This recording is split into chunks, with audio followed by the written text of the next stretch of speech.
So, si H1 dali, nag-send siya o ano siya, bago na daw siya dali.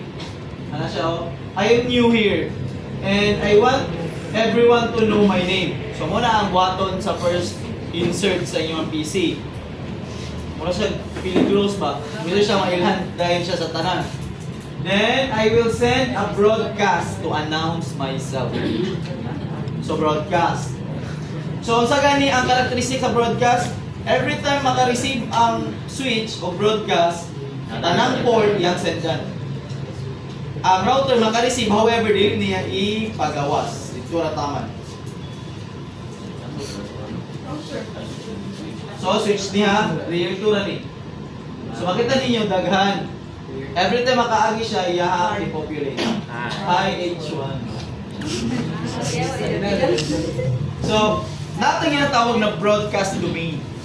Domain expansion.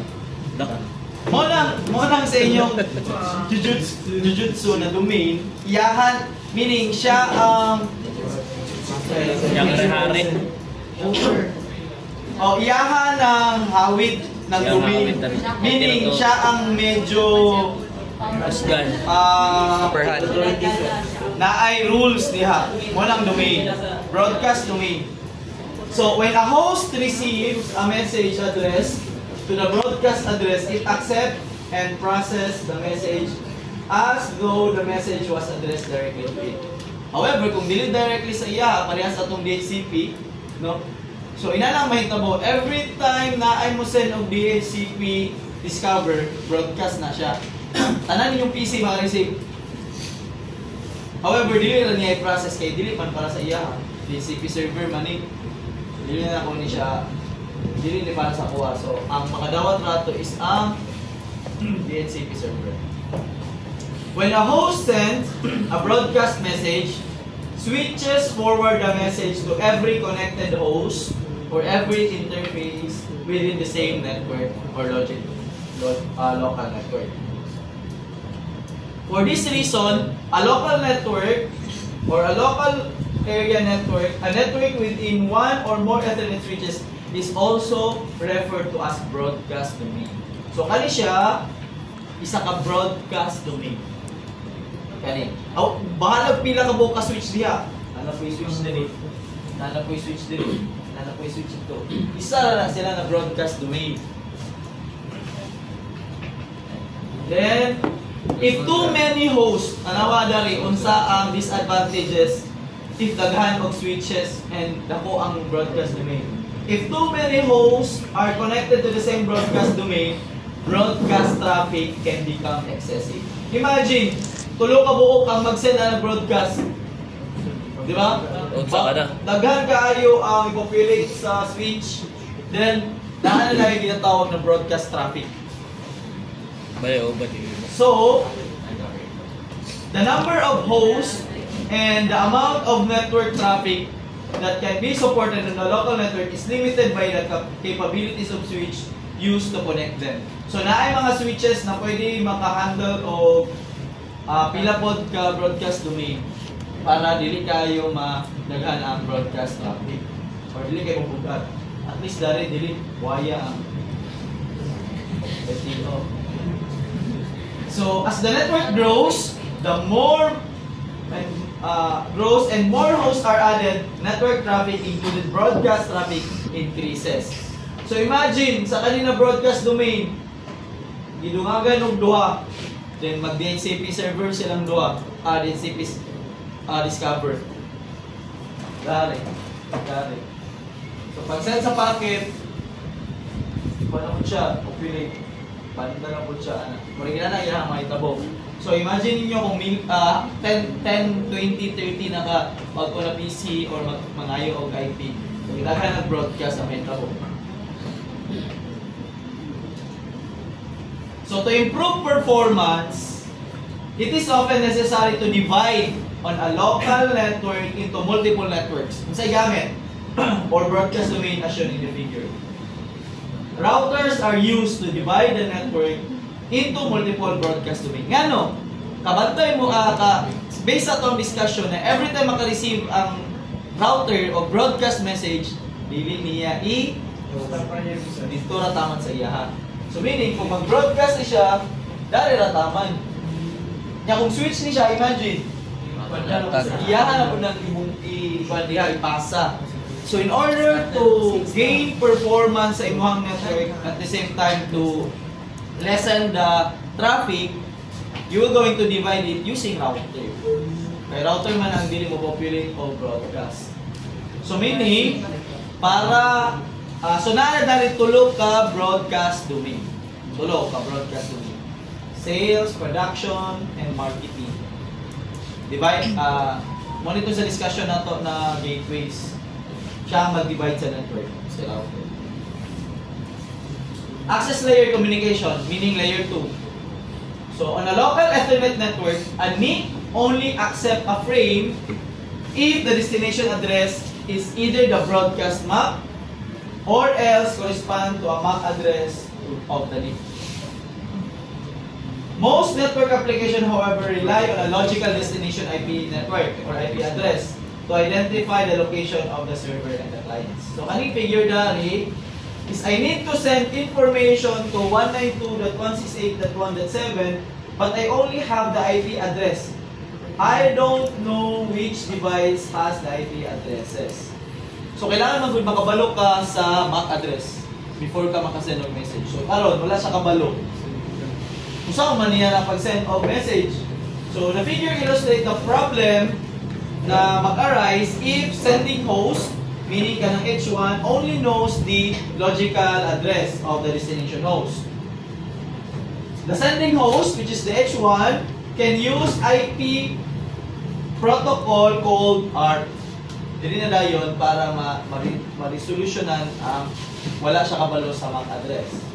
ARP to discover MAC address of any host on the same local network to determine which address to use within the frame. So within the local lang ha. Within the local lang na siya. Kaya wala man siya pakialam, di ba? Si PC6, si PC3 mag-send og packet kay PC9. Wala man siya pakialam kung sa iyahang MAC. Kay dili man niya MAC ang ibutang dali. Dari man. No? Crucial siya na makabalo ka sa MAC sa H kung naara sa local mag-send. Kaya mo man directly butang dari ang iyahang MAC address. O sa own local network ha. So ARP ang gamiton. So ang version 6 uses a similar method known as neighbor discovery. So later on din isa ta mag-discuss na sa version 4 sa ta. So let's proceed to address resolution protocol. Unsa iyang step by step pagkuha sa address. So ARP uses a 3-step. So 4-step tong DHCP na process, kani is 3-step. To discover and store the MAC address of a host on a local network when only IPv4 address is known sa host. First, the sending host, which is katong mag-send og packet, create and send a frame address to a broadcast MAC. Kung saan ang broadcast MAC? So, if ang broadcast, for example, is divided by 3 na 4 ka hexadecimal, for example, a normal MAC, dali na lang para makita niyo. Sa ako ang MAC address na lang. CMD.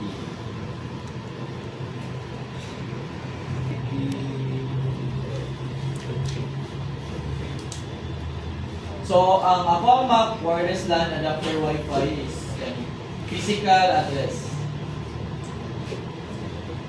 So, mo ni, pila siya ka 1, 2, 3, 4, 5, 6 ka pila ka ni ka bits? Pila ka bits? Pila? 6 hex 15, 16. 16. So 1, 2, 3, 4, 5, 6, 7, 8, 9 A, B, C, D, E, F. So muna ang MAC address. Ang ingon sa description, ang ingon sa atong definition sa ato ang R is kung wala kabalo ang sending host sa MAC address sa iyahang sendan sa iyahang local, ang iyahan lang na ibalan is IP address niya. Ang ibutang niya sa frame, which is kani, sa destination address, unsa na frame? Broadcast MAC address. Unsa ang broadcast MAC address? Unsa? So kana tanan naka F broadcast good. Meaning tanan maka-receive. Kani siya F F tanan. Unsa kani ang broadcast message kung IP 255? Kung meaning kung ang imong MAC address is kani ako kung maka-receive ko og 55 kung gyapon ako to siya kay nakasulod man dito ako di ba? Broadcast man to, meaning tanan masenda na to.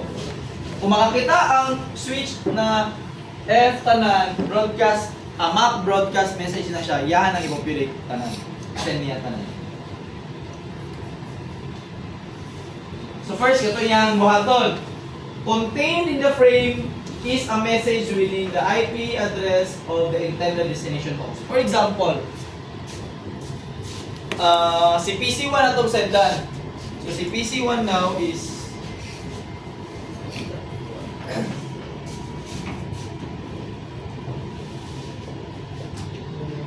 si source is 192.168.3.6, then ang destination is .4 192.168.3.4. Ang iyang source is C. Ang destination, ano siya kabalo? Unsa? Broadcast na MAC address. F, tanan. Asa siya. Itong MAC address na broadcast. Tanan siya i-true. Then, number 2. Each host on the network receives the broadcast and compares the IP address inside the message with its configured IP address. So, ilahang i-accept nila. So siya, mag-send siya na, mag-send na siya. Then, si PC2, iyahang i-check kung iya ba niya IP address sa destination. If delete. Si PC1, okay, na-receive niya. Okay, ako ni. So, buhaton sunod. So, kung ma-check na nila ang ilahang IP address, the host with the matching IP address sends its MAC address back to the original sending host. So, sendan niya sa iyahang source na na-receive na niya ang packet na adari karon, ang source na MAC karon is AA. Ang destination is CC. Then, baliktad na po siya. So, dala na rin magkabalo siya na, okay, ang source MAC is kanig, yahan ni. Store niya na siyang mabalingon. Kabalo na rin siya sa isa ng MAC address. So the sending host, meaning ang PC3, receives the message and store the MAC address and IP address information in the table called RTable. So every PC sa kalibutan, kung inyuhang laptop, inyuhang cellphone, na ay RTable. Meaning na ay MAC address o IP address sa within local. Makabalo siya, isa-isandan. So kani siya, si PC3 na ay RTable, which is containing the IP address ani o MAC address, IP address o MAC address. Si kani po siya na ilang talan, kani po siya na sa ilaha lang, wala sila kabaluan sa gawas, sa local lang. Question so far sa ARP. Muna ang process ha. Balik ko na to. First, if wala kabalo ang sending host, which is ang yahan na nahibalan is ang IP address sa iyang buhaton, broadcast. Ha? Sendan niya tanan sa unsa pamagi?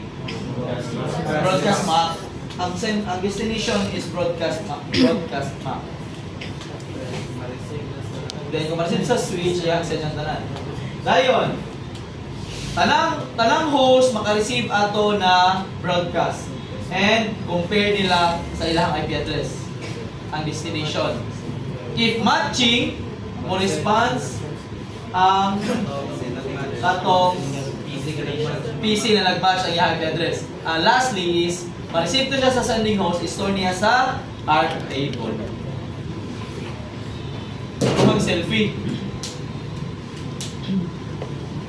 When the sending host has the MAC address of the destination host in its ARP table, it can send frames directly to the destination without doing the ARP request. Because ARP message rely on broadcast frames to deliver requests, all hosts in the local IP network must be the same broadcast domain. Dapat, before ka makadawat sa ARP request, is naka sa broadcast domain. Example, sa address resolution protocol. So, si H1, ano siya? I must send out an ARP request. ARP request ang tawaga sa kanang mangita ka o MAC-address sa imong sendan. So, gusto ko mag-send of ARP request to learn the MAC address of the host within the IP address of 192.168.1.7. Isa na siya, si H4. So, mag-send siya of ARP.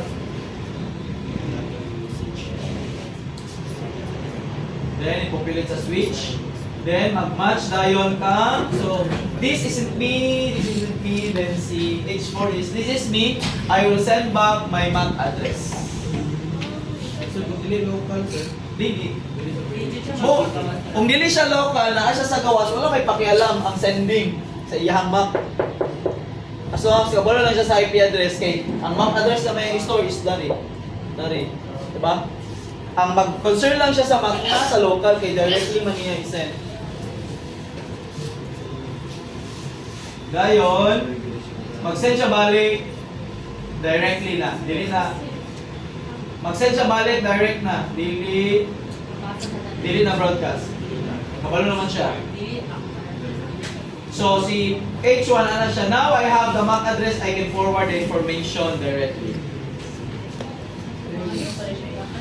Oo, kung wala siya kabalo.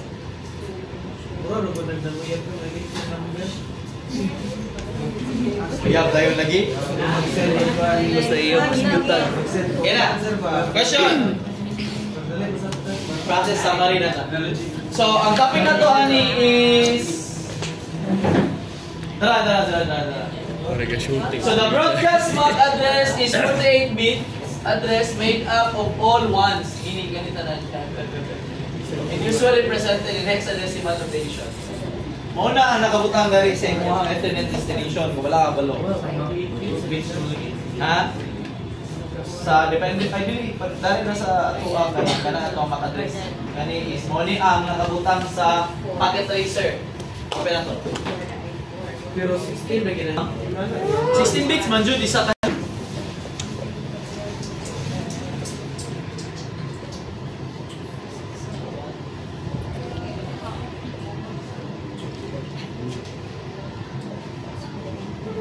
So, kung inyo nang i-hover ang PC, makita ninyo ang iyang information ng address o iyang IP address. Siya po is naabot siya iyang MAC address o kani inyong IP address o iyang MAC address. Muna ito guide mo siya na FF. Tulo ka buok na upat ka 16 bits. F na siya sila. Siya po, then kung si router, makita ninyo na po na siya MAC address, internet. Dali bitaw, which is public, naani siya dali na interface. Then ang default gateway is kanilan. Then kaniya MAC address. Dari na connection na dali na option. Parehas ano, tanaw mo yan. Inani yan ang setup. Kani siya na interface, default gateway, di ba? Muna siya ang IP address. Usually that one na siya ang one. Then ang dari is public gani. Di ba? So mo to kani pa-public ani siya. Kani public dari na siya interface, is internet. Ang dari sa mga PC is default gateway. Say, mag-set up packet. Kung makita na to tong de-encapsulation na nahitabo. Si PC1, mag-send siya og packet.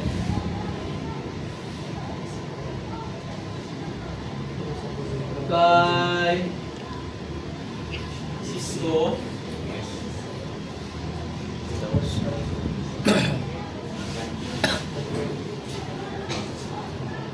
Source yan. Source is iya ha? Oh, yeah. Kapalo na lang siya. So, may cookie. Create. Simulation. Play. Ay, naako to ang siya.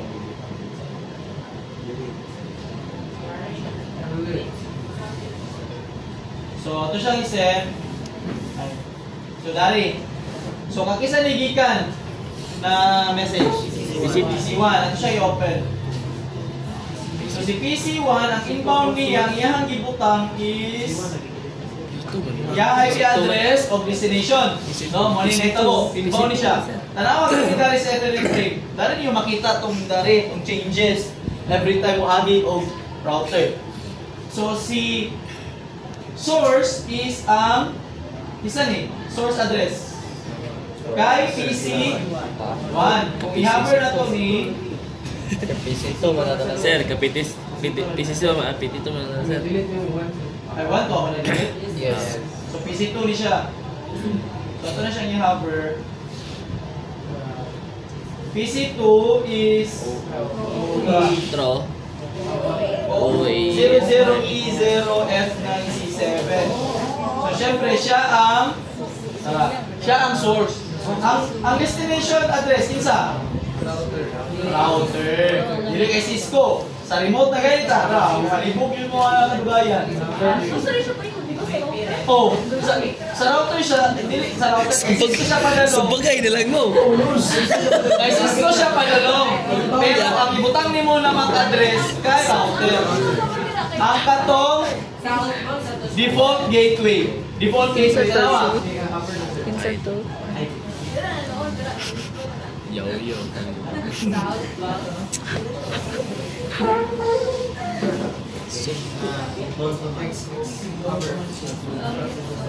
So, dala. Tanglan. Which is dari.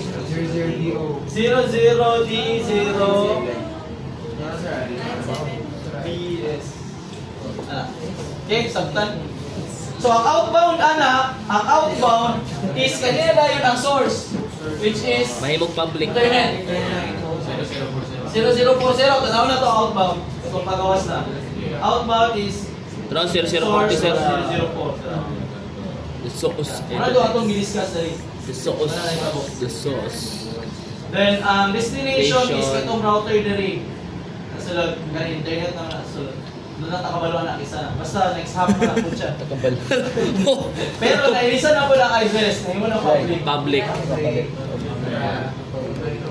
Nakuha mo answer na. Sir, mo ni iyahang private. Then, convert siya. Mo ni ang iyahang public. Kabalo lang ang destination na eh. Ilang question so far? Sorry. Ilang, makakul na ta? Yes! Isang set.